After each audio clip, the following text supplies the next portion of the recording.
好，哦，怎么样？好。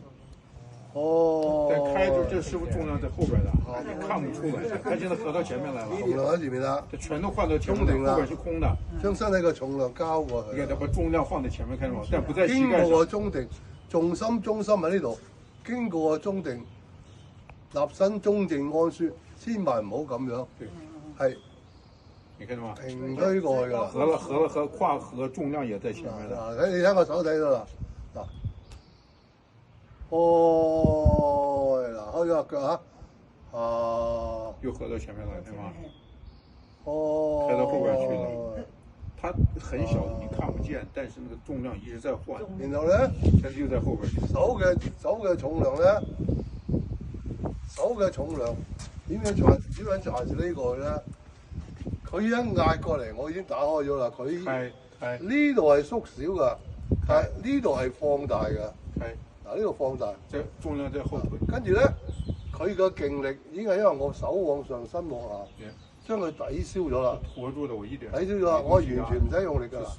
跟住咧，我合啦，合咧，因為我合嗰陣時咧，我要落咧，要活身往上，手往下的。身往嚟咯，因為佢不嬲，佢個身體下墜咗嘛，下咗我成腳細攞佢啦。因為你合一定要身往上的。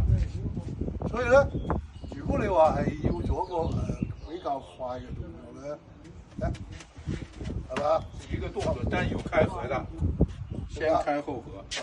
係手係鬆軟㗎，不在手上做的。不係手，丹田咧，整個丹田咧，整個肚都係丹田。中定不能丟。中定不能，中定丟了就沒有開合。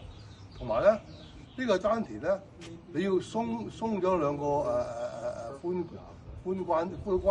關節，用風咧做，然後帶動兩胯嘅旋轉交替，然後一個肚就會係一種好似水咁樣內臟嘅動盪啊！呢個動盪嘅 power 喺度，係嘛？嗱，佢想攞我咧，我就嗱，我當佢我仆喺佢手度啦，係嘛？然後呢度一動，呢度一開合，髖關節帶動。整體垂直旋轉，上升下降。